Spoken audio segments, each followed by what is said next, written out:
Já são mais de 6.000 as vítimas mortais das cheias na Líbia e as autoridades falam em pelo menos 30.000 desaparecidos. Para os sobreviventes, a ajuda humanitária chega lentamente devido às dificuldades de acesso. É o antes e o depois da tempestade Daniel. As imagens de satélite divulgadas esta quarta-feira pela Reuters mostram de forma muito clara o estrago das águas que inundaram o país, em concreto na cidade portuária de Derna, a mais afetada. Um quarto da região foi totalmente arrasada. Aqui, perante a destruição de estradas, as agências de ajuda humanitária vêem-se a braços com dificuldades para chegar a quem precisa. Há zonas isoladas, corpos pelo chão, escassez de água potável e uma dor sem fim entre os sobreviventes. Toda a nossa família vivia próxima, éramos todos vizinhos. Perdemos 30 pessoas da mesma família, ainda não encontramos ninguém. É para as autoridades praticamente impossível assegurar um número concreto de vítimas. Até ao momento, contam-se mais de 6.000 mortos e 30.000 desaparecidos, mas há já quem estime um total de 20.000 óbitos na sequência da tragédia. É pelo menos a previsão do diretor do Centro Médico Al-Baida, numa altura em que o mar continua a trazer dezenas de corpos, como revelou o ministro da Aviação Civil da administração que gera o leste do país. A identificação dos mortos é um processo difícil e, perante a necessidade de enterrar rapidamente as vítimas mortais para evitar a propagação de doenças, não resta senão recorrer a valas comuns. Os habitantes de Derna apelaram já à criação de um novo hospital de campanha, uma vez que as duas unidades de saúde da cidade se transformaram em morgues improvisadas. A tempestade Daniel atingiu a costa norte da Líbia no sábado à noite e, desde então, as inundações já afetaram quase 2 milhões de pessoas. Em comunicado, o secretário-geral das Nações Unidas, António Guterres, já manifestou solidariedade à Líbia e garantiu estar a trabalhar com parceiros locais, nacionais e internacionais para levar o máximo de ajuda humanitária possível ao país. Em Marrocos, os trabalhos das equipas de socorro continuam, mas a esperança em encontrar sobreviventes é cada vez menor. O foco é dar apoio a quem resistiu à tragédia, que fez mais de 2.900 mortos e mais de 5.000 feridos. O momento era de celebração, até que a terra tremeu.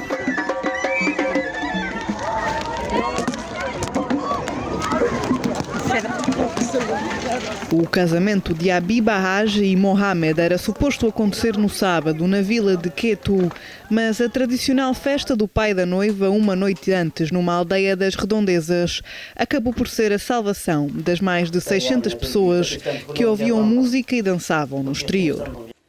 Queríamos celebrar e depois veio o sismo. Não sabia se me devia preocupar com a aldeia ou comigo. Não havia comunicações e a eletricidade foi cortada.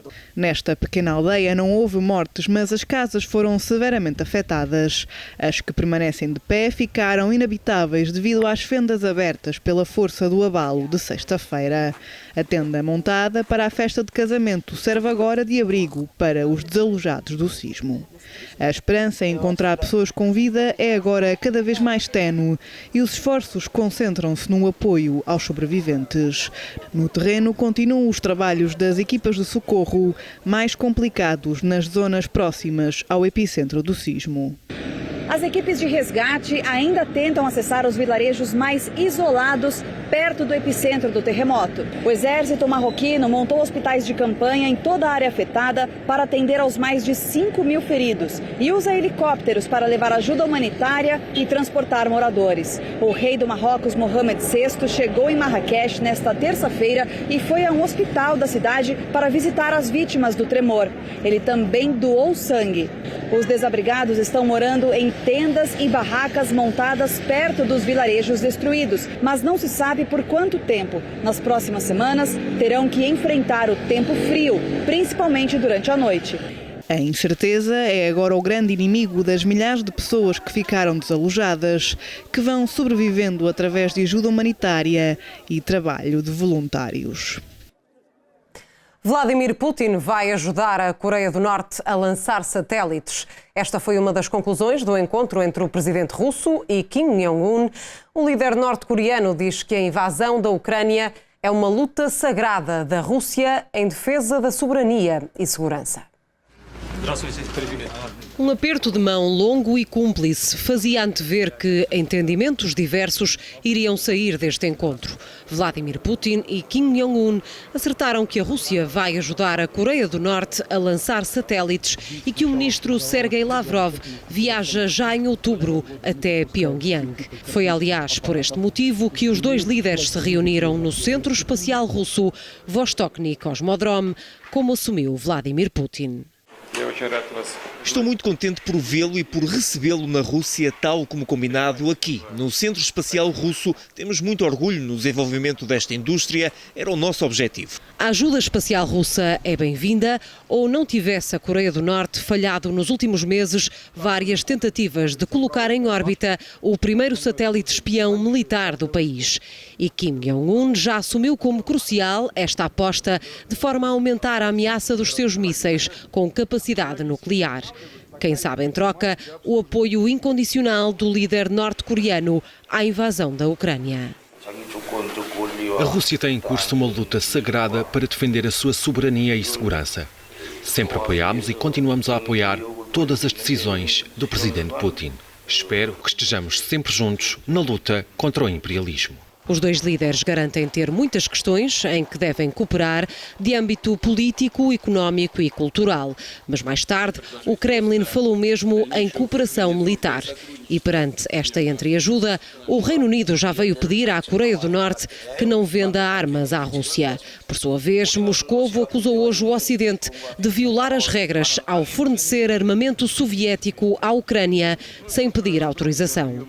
No palco da guerra, um ataque ucraniano de larga escala foi registado na Crimeia contra o quartel-general russo no Mar Negro.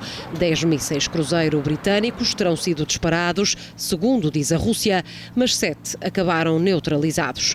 Haverá pelo menos 24 feridos e danos num navio de desembarque e num submarino russos, segundo revelam as autoridades ucranianas. Kiev denuncia ainda um ataque russo na região de Kherson, que terá deixado uma mulher de 81 anos hospitalizada.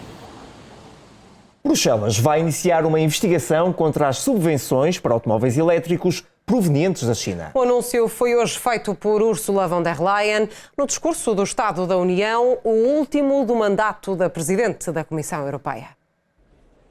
4 anos de um mandato pautado por grandes desafios, desde a pandemia da Covid-19 até à guerra na Ucrânia. Ursula von der Leyen assumiu a presidência da Comissão em 2019 e fez hoje o último discurso do mandato, sem garantir se anuncia uma nova candidatura ao cargo. Com eleições europeias no próximo ano, von der Leyen afirmou que é tempo de decidir que tipo de Europa querem os europeus, agora e no futuro. Num discurso de cerca de 1 hora, não poderia faltar a menção ao conflito na Ucrânia e à abertura de portas dos países europeus aos refugiados ucranianos e a necessidade de alargar o bloco. Num mundo onde alguns tentam eliminar os países um por um, não podemos dar-nos ao luxo de deixar os nossos concidadãos europeus para trás. Num mundo onde o tamanho e o peso são importantes, é claramente do interesse estratégico da Europa completar a nossa União.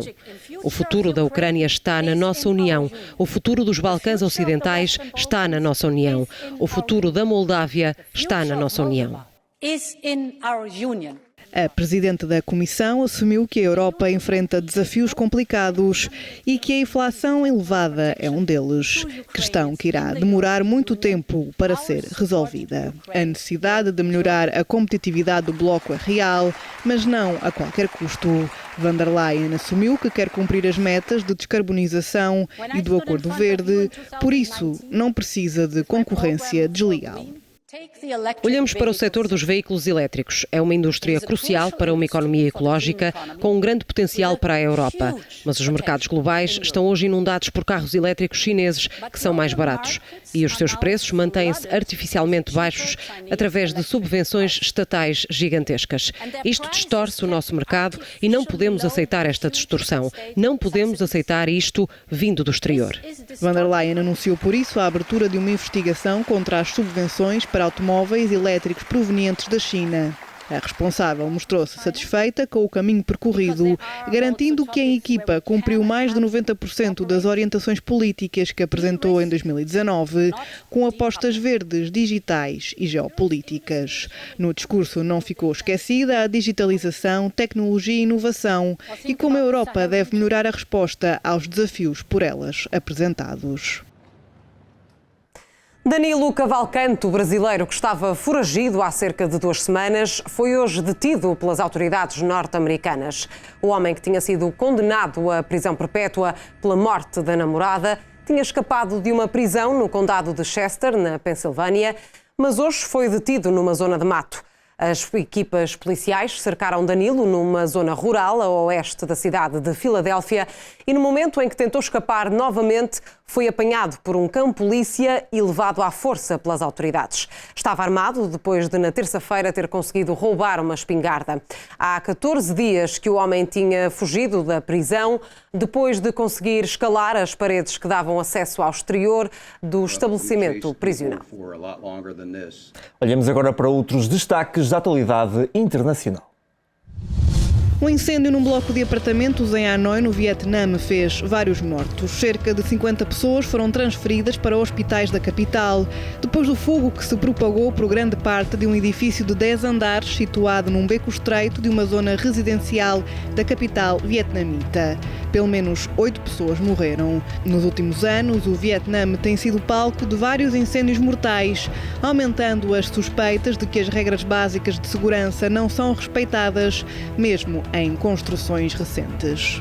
Uma repórter espanhola foi apalpada por um homem em direto em Madrid. A jornalista estava a fazer um direto para o canal de televisão 4 do grupo Mediaset quando foi abordada e assediada pelo homem. Apesar de visivelmente incomodada, a jornalista tenta prosseguir com o direto até que o pivô em estúdio, que assistiu ao momento, questiona a repórter ao mesmo tempo que tenta repreender o jovem. A jornalista ainda confrontou o homem que naquele momento negou ter-lhe tocado. O indivíduo foi mais tarde detido e transferido para a Unidade de Família e Assistência à Mulher da sede da Polícia de Madrid.